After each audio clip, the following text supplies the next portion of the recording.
बिस्मिल्लाहिर्रहमानिर्रहीम अस्सलाम वालेकुम। आप मेरा यूट्यूब चैनल देख रहे हैं। Welcome to my YouTube channel. आज हमने लेक्चर नंबर 2 पढ़ना है जी। तहसीलदार जॉब्स के हवाले से नया सेशन हमने स्टार्ट किया है। तो आपको पता है कि इंग्लिश और उर्दू दोनों के आपको 100 नंबर का पेपर होना है। इंग्लिश ग्रामर एंड कंपोजिशन का पेपर है और इसी तरह आपका इसी के ही पैरेलल आपको उर्दू का भी ग्रामर एंड कंपोजिशन का पेपर है। तो यूँ आपने दोनों सिलेबस जो है ना इंग्लिश और उर्दू को आपने पैरेलल लेके चलना है। हमने भी कोशिश की है कि आपको इंग्लिश और उर्दू दोनों साथ साथ करवाएं। जो टॉपिक हम इंग्लिश में पढ़ते हैं वही ग्रामर का टॉपिक हम उर्दू में पढ़ते हैं ताकि आपको समझना आसान हो जाए। तो आज हमने पढ़ना जी पार्ट्स ऑफ स्पीच। ठीक है जी, पार्ट्स ऑफ स्पीच हमने पढ़नी है इंग्लिश में। यही चीज़ आप उर्दू में भी साथ पढ़ेंगे इंशाल्लाह और ये नोट्स आपको मैं इंशाल्लाह आपके व्हाट्सएप ग्रुप में आपको शेयर कर दूंगा। ठीक है जी, तो चलते हैं जी। आपको मैंने कल पढ़ाया था थोड़ा सा दोनों को, उर्दू और इंग्लिश का मैंने आपको थोड़ा सा इंट्रो करवाया था। स्टार्ट पे इंट्रोडक्शन का करवा दिया था। तो सबसे पहले मैंने आपको बताया था यहाँ पे होते हैं जी लेटर्स होते हैं। ठीक है जी, उधर आपके पास क्या होते हैं, हरूफ होते हैं। ठीक है, लेटर्स आपस में मिलते हैं जैसे A B C D E F G है ना। तो ये आपस में मिलते हैं तो ये वर्ड्स बन जाते हैं। क्या बन जाते हैं? वर्ड्स बनते हैं या रबिश बनते हैं। रबिश रबिश या वर्ड। हरूफ जब आपस में मिलते हैं तो आपके पास क्या बनता है जी? लफ्ज़ बनते हैं। लफ्ज़ बनते हैं, ये आपके पास मुहमल बनते हैं। ठीक है जी। अब ये जो आपके वर्ड्स हैं, वर्ड्स वर्ड्स जब आपस में मिलते हैं ना, 2 4 10 15 जितने भी आपके दो या दो से ज़्यादा वर्ड्स जब आपस में मिलते हैं तो आपके पास स्पीच बनती है। क्या बनती है जी? स्पीच बनती है। स्पीच उधर क्या बनता है? अल्फाज जब मिलते हैं तो आपके पास क्या बनता है? कलमा बनता है। कलमा कलमा। ठीक है जी।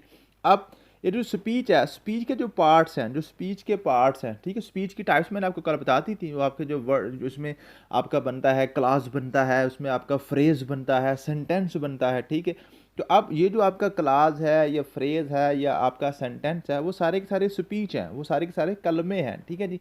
अब ये जो स्पीच है आपकी ये अल्फाज से मिलकर बनती है और इस स्पीच में जो आपका सेंटेंस है या क्लास है या फ्रेज है उसमें जो आपके जो वर्ड्स होते हैं ना, वर्ड्स की अपनी एक अपनी शनाख्त होती है। हर वर्ड्स की अपनी अपनी एक सेपरेट शनाख्त होती है। फॉर एग्जांपल मैं लिखता हूँ Ali is going to school. Ali is going to school. अब देखें इसमें क्या है, ये अली एक सेपरेट आपका वर्ड है, इज सेपरेट है, गोइंग सेपरेट है, टू सेपरेट है और स्कूल ये एक अलग वर्ड है। ठीक है, ये टोटल आपके पास 5 वर्ड्स हैं। 5 वर्ड्स ने मिलकर आपकी एक स्पीच बना दी है। ठीक है जी।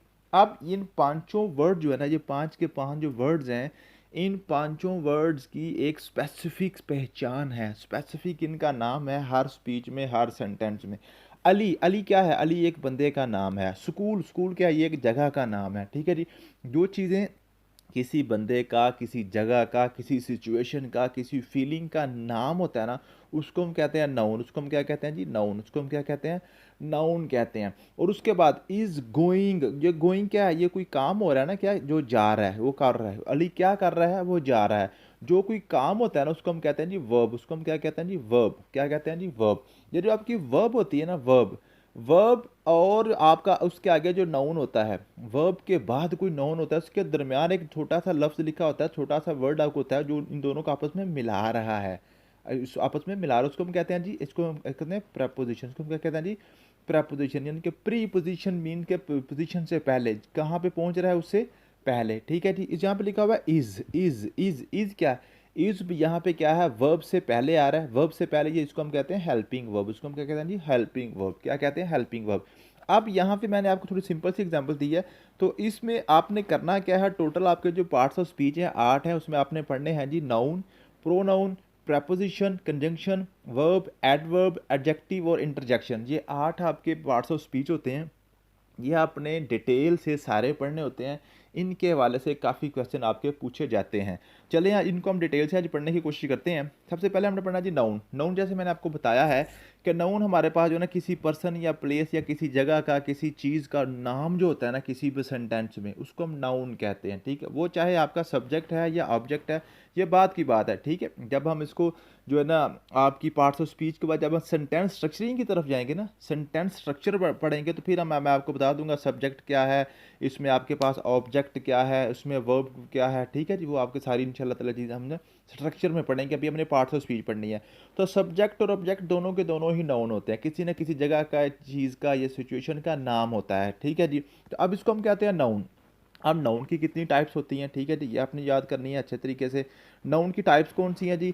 नाउन की टाइप्स ये हैं जी, सबसे पहला जी कॉमन नाउन और प्रॉपर नाउन। कॉमन नाउन और प्रॉपर नाउन में क्या फ़र्क, सिंपल सा आप ये फ़र्क समझ लें, किसी ऐसी चीज़ का नाम जिसकी तरह की और दूसरी चीज़ नहीं है या जिसका प्लूरल नहीं बन सकता, वो आपकी प्रॉपर नाउन होती है। वो क्या जी? प्रॉपर यानी कि ख़ास नाम है, कोई ख़ास नाम है। फॉर एग्ज़ाम्पल मैं कहता हूँ जी, आपके पास बैतुल्ला है, हरम शरीफ है, ठीक है? या आप कहते हैं जी कायदे-आज़म है, कायदे-आज़म मोहम्मद अली जिन्नाह, ठीक है? अब कायदे-आज़म का प्लूरल बन सकता है? नहीं बन सकता, इसकी जमा नहीं बनती, ये वाहिद एक ही है, ठीक? अल्लामा इकबाल है ना, अल्लामा इकबाल एक ही है, वो ज़्यादा नहीं है। बादशाही मस्जिद एक ही है, उसकी जो ना बादशाही मस्जिदें आप नहीं कह सकते। अगर आपको बंदा पूछता है बादशाही मस्जिद का जमा क्या बनेगा, तो आप क्या कहेंगे? बादशाही मस्जिद का जमा नहीं बनता, वो एक ही है इस पाकिस्तान में, ठीक है जी? तो ऐसा नाउन जिसका आप प्लूरल नहीं बना सकते, वो आपका कॉमन नाउन होता है, वो आपका जो है ना प्रॉपर नाउन होता है, वो आपका जी प्रॉपर नाउन होता है। और ऐसा नाउन जिसके जो ना प्लूरल बन जाता है, जिसकी तरह के और भी लोग होते हैं, और भी चीज़ें होती हैं, आपका कॉमन नाउन होता है, ठीक है? इसमें सिंपल सी जो ना पहचान होती है, ठीक है जी? उसके बाद आपके पास होता है जी countable noun. Countable noun simply आपको पता है, काउंटेबल नाउन जिसको काउंट कर किया जा सके, जिसका काउंट किया जा सके, ठीक है जी? उस uncountable noun, uncountable noun means के जिसको जो है आप काउंट नहीं कर सकते, उसको आप काउंट नहीं कर सकते। जैसे नॉलेज है, नॉलेज किसी का इल्म आप काउंट नहीं कर सकते, ठीक है जी? वाटर, वाटर को आप काउंट नहीं कर सकते, ठीक है? वाटर के जो ड्रॉप्स हैं वो आप नहीं कर सकते कितने ड्रॉप्स हैं, ठीक है? ये आपके अनकाउंटेबल नाउन हो गए। उसके बाद कलेक्टिव नाउन होता है। कलेक्टिव नाउन ऐसा होता है कि जो आप एक ही नाम ज़्यादा चीज़ों को ज़ाहिर कर रहा होता है। एक ही नाम जब ज़्यादा चीज़ों को ज़ाहिर कर रहा होता है ना, जैसे आप कहते हैं पाकिस्तानी टीम। अब पाकिस्तानी टीम से मुराद आपके पास 11 खिलाड़ी होते हैं। आप 11 खिलाड़ियों के सेपरेट नाम नहीं लेते, सिर्फ कहते हैं जी पाकिस्तानी टीम या क्लास 4 या 10th क्लास, या आप क्या देते हैं जी हमारे पास हॉकी टीम है, ठीक है जी? पाकिस्तान की गवर्नमेंट है। पाकिस्तान की गवर्नमेंट से मुराद क्या है? आपके पास 100 आपका मेंबर सेनेट का है, और आपके 342 आपके कौमी असम्बली के मेंबर है, लेकिन हम जस्ट हम गवर्नमेंट कह देते हैं, ठीक है जी? या आप कैबिनेट कह देते हैं। तो कैबिनेट क्या है? कबीना। कबीना में आपके पास जो है काफ़ी ज़्यादा लोग होते हैं, या पुलिस है या आर्मी है, ठीक है जी? तो या स्टाफ है कहीं का, वो आपका किसी कलेक्टिव नाउन बन गया। कंक्रीट नाउन होता है जिसको हम टच कर सकते हैं, ऐसी चीज़ जिसको हम हाथ में पकड़ सकते हैं, उसको हाथ लगा सकते हैं। कंक्रीट जैसे बजरी होती है ना, कंक्रीट का छत बन डाला जाता है, कंक्रीट की सड़क बनाई जाती है। कंक्रीट नाउन ऐसे जिनको आप जो है ना पकड़ सकते हैं। फॉर एग्जांपल आपके पास जो है ना, आपके पास है जी टेबल है, फ्लावर है, फूल, इसको हम टच कर सकते हैं, जिनको हम पकड़ सकते हैं, हमारे कंक्रीट नाउन है। और एब्स्ट्रैक्ट नाउन ऐसे हैं जिनको आप पकड़ नहीं सकते, जिनको आप पकड़ नहीं सकते। फॉर एग्जांपल मैं कहता हूँ जी, जो है ना आप मेरी सिचुएशन जो है ना इस टाइम जो है ना वेरी सैड सिचुएशन, सिचुएशन का नाम है, फीलिंग का नाम है, लव है, विजडम है, ठीक है जी? अक्लमंदी है क्या जी? वो एक सिचुएशन का नाम है ना जी, ठीक है? किसी की सिफ्त का नाम है, ठीक है? गुड बैड वगैरह, तो वो हमारे क्या है जी, आपके पास एब्स्ट्रैक्ट नाउन है जिनको हम टच नहीं कर सकते, फिजिकली वो एग्जिस्ट नहीं करते। समझ आ गई? उसके बाद आती है function of noun. Function of noun ये है कि नाउन आपका सब्जेक्ट भी हो सकता है और ऑब्जेक्ट भी हो सकता है। किसी भी स्पीच में, किसी भी सेंटेंस में, किसी भी आपका फ्रेज है, या आपके पास जो है ना क्लास है, उसमें आपका जो नाउन है, जो नाउन नाउन सब्जेक्ट भी हो सकता है, या ऑब्जेक्ट भी हो सकता है, दोनों तरह से ये काम करता है, ठीक है जी? आप इसका फंक्शन होता है स्पीच में, ठीक है जी? उसके बाद हम बात करते हैं जी, उसके बाद आ गया जी आपके पास है ये लाइन लिखी हुई है, only common and collective noun may be plural but all other noun are only singular. जो आपके पास कॉमन नाउन है या कलेक्टिव नाउन है, उनकी तो आप प्लूरल बना सकते हैं, इसके अलावा आप किसी का कोई जो जितने भी आपके पास नाउन है वो जस्ट सिंगुलर ही होते हैं। उसके बाद आपके पास आते हैं प्रो नाउन। प्रो नाउन क्या है? प्रो नाउन आपके पास होता है जो नाउन की जगह पे कोई चीज़ लिखी जाती है, नाउन की जगह पे। फॉर एग्जांपल आप स्पीच लिख रहे हैं ना, कोई आपने एक पैरा लिखना है, हम कहते हैं जी Aslam, Aslam is my friend, Aslam is my friend, he is an honest person, ठीक है? उसके बाद ही इज़ एन ऑफिसर, ठीक है? आप देखिए ना, सबसे पहले आपने असलम लिखा, असलम की जगह नेक्स्ट आप क्या लिख रहे हैं? ही लिख रहे हैं। ही से क्या मुराद है? असलम ही है। तो असलम की जगह पे जो भी आप नाम लिखते हैं, जो भी आप नाउन लिखते हैं, उसको हम प्रो नाउन कहते हैं। इनके नाउन की जगह पे, नाउन की साइड जो है ना जी, ठीक है जी, उसको हम क्या कहते हैं जी? प्रो नाउन, ठीक है? नाउन की जगह पे जो चीज़ लिखी जाती है उसको हम क्या कहते हैं जी? जो नाउन को जो ना जाहिर कर रही होती है स्पीच में, ठीक है? वो हम कहते हैं जी प्रो नाउन होती है। अब प्रोनाउन में क्या जी? प्रोनाउन की टाइप्स आपने पढ़नी होती हैं, अच्छे तरीके से इसको आपने क्लियर करना है। आपके पास है पर्सनल प्रोनाउन। पर्सनल प्रोनाउन है कि जिसमें आपने किसी बंदे की पर्सनल किसी पर्सन के हवाले से आपने उसकी जगह पे लिखना है, यानी कि आप अपने आप की जगह पे आप आई लिखेंगे, किसी बंदे के किसी मर्द के हवाले से आप ही लिखेंगे, किसी औरत के लिए आप शी लिखेंगे, और ज़्यादा लोगों के लिए आप दे लिखेंगे। यानी कि पर्सन के हवाले से जो चीज़ें उनकी उनकी जगह पे लिखे जाते हैं उनको प्रोनाउन पर्सनल प्रोनाउन कहते हैं। एक होता है पोजेसिव प्रोनाउन। पोजेसिव प्रोनाउन क्या है जी? पोजेसिव प्रोनाउन आपके ये हैं, जो पोजेसिव कहते हैं जी मलकियत को। पोजेसिव होता है जी मलकियत ज़ाहिर करना। ऐसे प्रोनाउन जो किसी की मलकियत को ज़ाहिर करते हैं, मैंने कहता हूँ जी जो है ना, माइन अपनी मलकियत के लिए, यानी कि दिस पेन इज़ माइन, ये पेन मेरा है। तो अब माइन से क्या मुराद है? मेरा, मेरी मलकियत को ज़ाहिर कर रहा है। दिस पेन इज़ योर, ठीक है जी। His son is very beautiful, तो हिज इस मर्द के लिए, हर क्या जी औरत के लिए, ये उसकी पोजेसिवनेस को, किसी की मलकियत को ज़ाहिर करने के लिए। उसके बाद आपके पास है रिफ्लेक्सिव प्रोनाउन। रिफ्लेक्सिव प्रोनाउन है जी, रिफ्लेक्स कहते हैं जी आपको अक्स को, ठीक है जी, जहाँ पे कोई अक्स ज़ाहिर कर देता है, my self, your self, him self, ठीक है, अपने आप को ज़ाहिर करना होता है ना। किसी सेंटेंस में आप किसी बंदे को कह रहे हैं कि अपने आप को देखो या उसको देखो, ठीक है, हिम सेल्फ, तो इसमें सेल्फ आ जाता है, वो आपका रिफ्लेक्सिव प्रोनाउन होता है। डिमोन्स्ट्रेटिव प्रोनाउन क्या है जी? डिमोन्स्ट्रेटिव प्रोनाउन है जिसमें आपने कुछ की तरफ इशारा करना होता है। दिस, डैट, दीज, दोज, ये आपके क्या जी डिमोन्स्ट्रेटिव प्रोनाउन है। उसके बाद रिलेटिव प्रोनाउन है। रिलेटिव प्रोनाउन है रिलेशन से निकला। रिलेटिव प्रोनाउन मीन के ऐसा प्रोनाउन जो आप जो किसी चीज़ में रिलेशन पैदा करता है। हु, विच, डैट, ठीक है, ये जो है ना, किसी चीज़ का किसी दूसरी चीज़ के साथ जो रिलेशन पैदा करता है वो हमारा क्या होता है जी? रिलेटिव प्रोनाउन होता है। इंटरेक्टिव प्रोनाउन, इंटरेक्टिव प्रोनाउन आपको पता है जो सवालिया फिक्रात जो होते हैं, ठीक है जी, जिसमें सवालिया फिक्रात होते हैं, वो हमारा इंटरेक्टिव प्रोनाउन हो गया। Indefinite pronoun. Indefinite pronoun mean के जिसको डिफाइन ना किया जाता हो, जिसको डिफाइन ना किया जाए, इनडिफाइन हो, इनडेफिनेट है ना जी, जिसको डिफाइन ना किया जा सके, ठीक है। ये जैसे कहते हैं जी समवन, समवन से क्या मुराद है? कोई एक, हमें कोई एग्जैक्ट नहीं पता कौन बंदा है, ठीक है जी। या एनीवन, एनीवन मीन कोई एक, मतलब कि अब 10-12 बंदे खड़े हैं तो हम कहते हैं जी any one of them should go, तो उनमें से किसी और को जाना चाहिए, तो एनी वन से मुराद उनमें से कोई भी हो सकता है, तो जिसको हम डिफाइन नहीं कर रहे वो हमारा कहता है जी इनडेफिनिट प्रोनाउन होता है। उसके बाद हमारे पास है प्रेपोजिशन आ जाती है। प्रेपोजिशन और कंजंक्शन के हवाले से ये बड़ा इंपॉर्टेंट है, इसको आपने याद कर लेना। अक्सर पेपर में क्वेश्चन पूछ लिया जाता है कि प्रेपोजिशन और कंजंक्शन के हवाले से, ठीक है जी। यहाँ पे मैं साथ साथ आपको थोड़ा सा बता दूं कि यही सारी चीज़ें मैंने आपकी उर्दू में भी लिखी हुई हैं। ये देखें ना, कलमा की एग्जाम है आपके पास, वहाँ पे हम नाउन कहते हैं, यहाँ पे हम इसम कहते हैं। इसी तरह इसम का वही सारी चीज़ें मैंने यहाँ पे लिखी हुई हैं उर्दू में भी आपकी। इसम, इसम मारफा, ये जिसको हम प्रॉपर नाउन कह रहे हैं, इसम नकरा जिसको हम जो है ना कॉमन नाउन कह रहे हैं, इसम जामद, इसम मस्दर, इसम मश्तक, इसम अलम, ठीक है जी। अलम की इकसाम है, लक़ब, खुताब, कुनियत, तखल्लुस, उर्फ़, इसम, ज़मीर वगैरह, ये सारे मैंने यहाँ पे भी लिखे हुए हैं, ठीक है जी। जिस तरह आप इंग्लिश की ग्रामर कर रहे हैं, साथ साथ आपने उर्दू की भी करनी है। इंशाल्लाह ताला आपकी सारी चीज़ें क्लियर होती जाएंगी। साथ साथ नोट्स आपको इंशाल्लाह ताला व्हाट्सएप ग्रुप में आ जाएंगे आज। उसके बाद आपके पास आता है प्रेपोजिशन और कंजंक्शन। इसमें थोड़ा सा बारीक सा फ़र्क होता है, इसको आपने थोड़ा सा समझ लेना, ठीक है जी।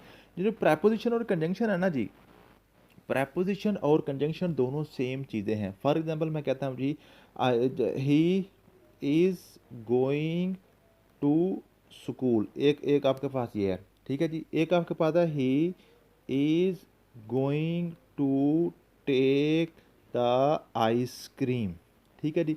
ये आपके पास दो दो फिक्रे लिखे हुए हैं। अब देखें यहाँ पे जो आपके पास टू है ना, टू टू, यहाँ पे आपका टू प्रेपोजिशन है, यहाँ पे आपका जो टू है ये आपका कंजंक्शन है। अब यहाँ पे आपको फ़र्क कैसे समझ आएगी?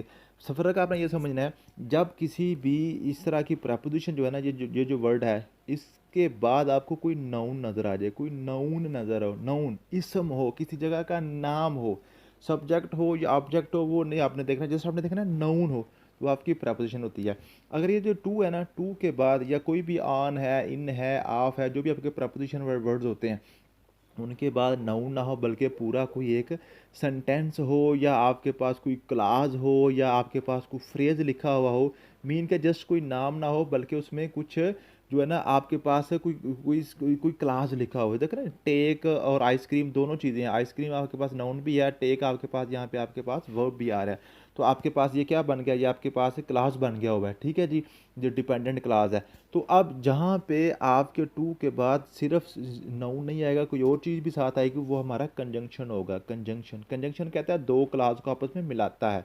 दो क्लास को आपस में मिलाता है। लेकिन जो प्रपोजिशन है वो क्या है, पोजीशन को वाज़ह करता है, जिसके बाद किसी भी नाउन जो आ रहा है उसकी पोजीशन को वाज़ह करता है। ठीक है जी। तो ये प्रपोजिशन और कंजंक्शन का आपने इसमें फ़र्क अच्छे तरीके से क्लियर कर लेना है। वो पेपर में बार बार पूछता है कि बताएं ये प्रपोजिशन है या कंजंक्शन है। ठीक है जी, समझ आ गई है। तो ये प्रपोजिशन और कंजंक्शन के वाले से चीज़ें होगी। कंजंक्शन की टाइप्स हैं, कोऑर्डिनेटिंग कंजंक्शन है, सबऑर्डिनेटिंग कंजंक्शन है, कोरिलेटिव कंजंक्शन है, कंजक्टिव एडवर्ब यानी एडवर्बियल कंजंक्शन है। ठीक है जी, ये आपने बिल्कुल सिंपल सिंपल चीज़ें उसमें आप पढ़ लेंगे इंशाल्लाह ताला आपको याद हो जाएंगी।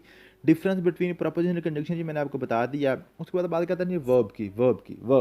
वर्ब क्या है जी? वर्ब किसी भी सेंटेंस में, किसी भी स्पीच में जो भी काम हो रहा होता है उसको हम वर्ब कहते हैं। जो भी हमारा काम हो रहा होता है उसको हम वर्ब कहते हैं। ठीक है जी। तो इसमें क्या है जी, ये नीचे एग्जाम्पल्स लिखी हुई, आप पढ़ लीजिएंगे। टाइप सिर्फ आप देख लें, एक्शन वर्ब है, लिंकिंग वर्ब है, एक्सिलरी वर्ब है, ट्रांजिटिव वर्ब है, इनट्रांजिटिव वर्ब है, रेगुलर वर्ब है, इरेगुलर वर्ब है। सिंपल सिंपल चीज़ें हैं। इसको आप देखिएगा, इंशाल्लाह ताला आपको सारी समझ आ जाएगी। यही सारी चीज़ें इंशाल्लाह ताला मैं आपको, जो आपका ऑनलाइन सेशन लेना है, साथ साथ आपको पता है हम जिसको ऑफलाइन जो है ना आपकी व्हाट्सएप में स्क्रीन शेयरिंग से भी साथ साथ ये कर रहे हैं, वहाँ पे ये सारी चीज़ें आपको इंशाल्लाह ताला मैं डिटेल से क्लियर कर दूँगा। उसके बाद एडजेक्टिव है आपका। एडजेक्टिव और एडवर्ब में बड़ा थोड़ा सा आपने डिफरेंस समझ लेना है। एडजेक्टिव और एडवर्ब आपको आपस में जो है ना थोड़ा सा मिक्स अप हो जाते हैं। एडजेक्टिव होता है जी जो जो आपका किसी नाउन या प्रोनाउन को डिस्क्राइब कर रहा था, वो आपका एडजेक्टिव होता है। और जो आपका किसी वर्ब को जो है ना डिस्क्राइब कर रहा होता है लफ्ज़, वो आपका होता है जी एडवर्ब होता है। फॉर एग्जांपल क्या जी, आपके पास है जी, ये आपके पास है कि he is a good boy, he is a good boy. ठीक है जी। उसके बाद आपके पास ही इज़ प्लेइंग वेल। आप देखें यहाँ पे जो गुड है ना, गुड गुड किसी को, किसकी पर्सनैलिटी को इन्हेंस कर रहा है, बॉय को। बॉय क्या है आपके पास, ये आपके पास कोई नाउन है। ठीक है जी। तो ये आपके पास क्या जी, ये आपके पास एडजेक्टिव हो गया, ये आपके पास एडजेक्टिव हो गया। जो किसी नाउन की क्वालिटी को बढ़ा रहा हो, क्वालिटी को कम कर रहा हो, या नाउन को वो वजाहत कर रहा है, तो वो अब आपका क्या है जी, एडजेक्टिव है। और जो आपके पास ये वेल है ना, वेल वेल किसको कर रहा है, प्लेइंग को। प्लेइंग क्या है जी आपके पास, वर्ब है। प्लेइंग क्या है, वर्ब है, काम हो रहा है ना, तो उसके काम की खूबसूरती को वो बयान कर रहा है, तो वो अब आपके पास क्या है जी, एडवर्ब है।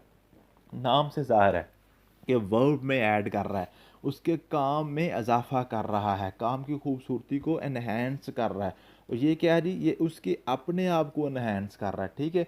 तो ये एडवर्ब और एडजेक्टिव में आपने फ़र्क अच्छे तरीके से समझ लेना है, और इनकी आपने टाइप्स भी अच्छे तरीके से याद कर लेनी है। डिस्क्रिप्टिव एडजेक्टिव है, डिमॉन्स्ट्रेटिव एडजेक्टिव है, पोजेसिव एडजेक्टिव है, कंपैरेटिव एडजेक्टिव है, सुपरलेटिव एडजेक्टिव है, न्यूमेरल एडजेक्टिव है, इंटरैक्टिव एडजेक्टिव है। ठीक है जी। उसके बाद आपके पास एडवर्ब है।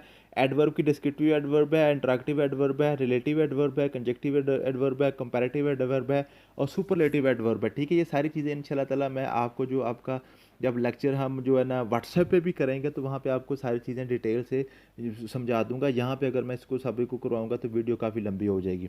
उसके बाद इंटरजेक्शन है आपके पास, जो है ना आपके ख्यालात को, आपकी जो फीलिंग्स को जो ज़ाहिर करते हैं उसको हम इंटरजेक्शन कहते हैं। इंटरजेक्शन जो है ना फीलिंग्स या इमोशन को ज़ाहिर करता है, जो खुशी के को, या आपके जो है ना गमी के, जो आपके पास जो भी अल्फाज होते हैं वो आपके इंटरजेक्शन होते हैं। जैसे हुर्रा, हुर्रा मीन के आपके पास खुशी का इजहार है, या आह जो है ना ये आपके पास जो है ना किसी सैडनेस का इजहार होता है। तो ये आपके सारे अल्फाज कहते हैं वो होते हैं जी इंटरजेक्शन होते हैं। तो ये आपके पास हैं जी, ये आपके पार्ट्स ऑफ स्पीच हैं, आपने इनको अच्छे तरीके से कर लेना है। इसी तरह यही सारी चीज़ें आपकी उर्दू में भी हैं। ठीक है जी। यही सारी चीज़ें आपने उर्दू भी हैं, वो भी आप पढ़ेंगे, वो उर्दू वाला आप ऊपर से पढ़ लेंगे, इंशाल्लाह ताला आपका बिल्कुल क्लियर हो जाएगा। कोई बात समझ ना आई तो इंशाल्लाह ताला सारी चीज़ें ये बाद में दोबारा हम जो है ना डिटेल से, अभी इस लेक्चर के बाद आपको पता है हमारा जो है ना व्हाट्सएप पे भी होना लेक्चर यही, तो वहाँ पे मैं आपको मज़ीद इसको अच्छे तरीके से डिटेल से समझा दूँगा। Thank you so much. मिलते हैं नेक्स्ट वीडियो में। अल्लाह हाफिज़।